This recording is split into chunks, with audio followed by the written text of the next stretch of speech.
యాత్ర సినిమాకు digital corporation ద్వారా అక్రమ చెల్లింపులపై సభలో ధూళిపాడ కూన రవికుమార్ ప్రశ్నించారు. విజిలెన్స్ నివేదిక స్పష్టంగా ఉన్న చర్యలు తీసుకోవడంలో ఎందుకు జాప్యం జరుగుతోందని ప్రభుత్వం సమాధానం చెప్పాలని సభలో పట్టుబట్టారు. దానిలో ఉద్యోగ నియామకాల అధ్యక్ష ఐటీ బ్యాక్గ్రౌండ్ లేకుండా 100 మందికి పైగా వాళ్ళకు సంబంధించిన బంధువుల్ని వాళ్ళని నియమించుకొని పెద్ద ఎత్తున అక్రమాలకు పాల్పడారనేది కూడా విజిలెన్స్ నిర్ధారించిందనేది సమాచారం. నేను మంత్రి గారిని కోరేది ఏంటంటే సిఐడి అనేది విజిలెన్స్కి సంబంధించిన నివేదిక వచ్చిన తర్వాత ఫర్దర్ ఎంక్వైరీ కోసం వేశారు. నేను అనేది విజిలెన్స్ ప్రాతిపదికగా చర్యలు తీసుకోవడానికి ప్రభుత్వానికి వస్తున్న ఇబ్బంది ఏంటి, అడ్డంకి ఏంటి అనేది నేను స్పష్టంగా మంత్రి గారిని అడుగుతా ఉన్నా.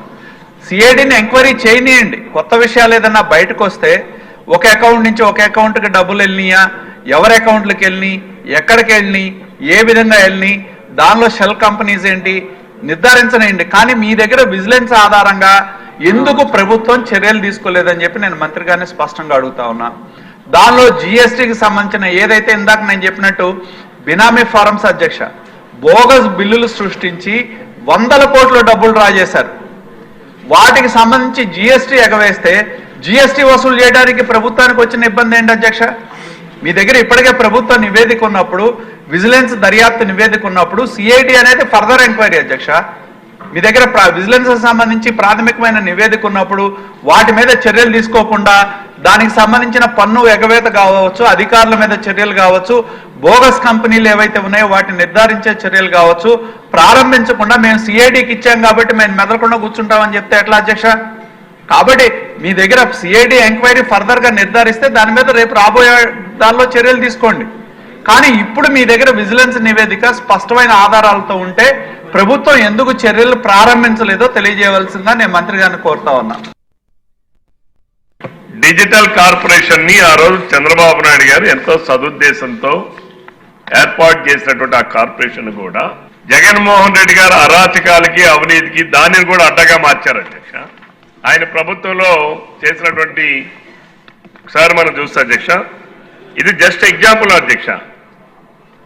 ఒక సినిమాకి ప్రభుత్వ కార్యక్రమాలు వీడియోలు చేయడానికి ఉపయోగించాల్సిన డబ్బుని యాత్ర 2 అని వాళ్ళ నాన్నగారి పేరుతో తీసేటటువంటి సినిమాకి డైవర్ట్ చేశారు అధ్యక్ష. దానికి విజిలెన్స్ లో ఎస్టాబ్లిష్ అయిందని గౌరవ మంత్రి గారి సమాధానంలో తెలియపరిచారు అధ్యక్ష. అయితే ఇక్కడ వీళ్ళు విజిలెన్స్ రిపోర్ట్ ని ప్రభుత్వం బిజినెస్ రూల్స్ ప్రకారం ఏంటి అధ్యక్ష, విజిలెన్స్ రిపోర్ట్ ని గవర్నమెంట్ అడాప్ట్ చేసుకుని vigilance is the advisory department అధ్యక్ష.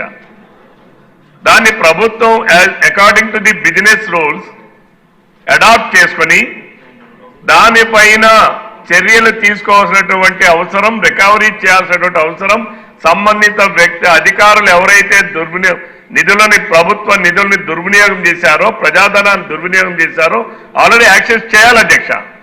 సిఐడి ఇది క్రిమినల్ ఏజెన్సీ అధ్యక్ష. క్రిమినల్ కేసెస్ ని ఎస్టాబ్లిష్ చేసేటటువంటిది సిఐడి డిపార్ట్మెంట్ అధ్యక్ష. మీరు దీనికి దానికి ఎట్లా ముడిపడతారు?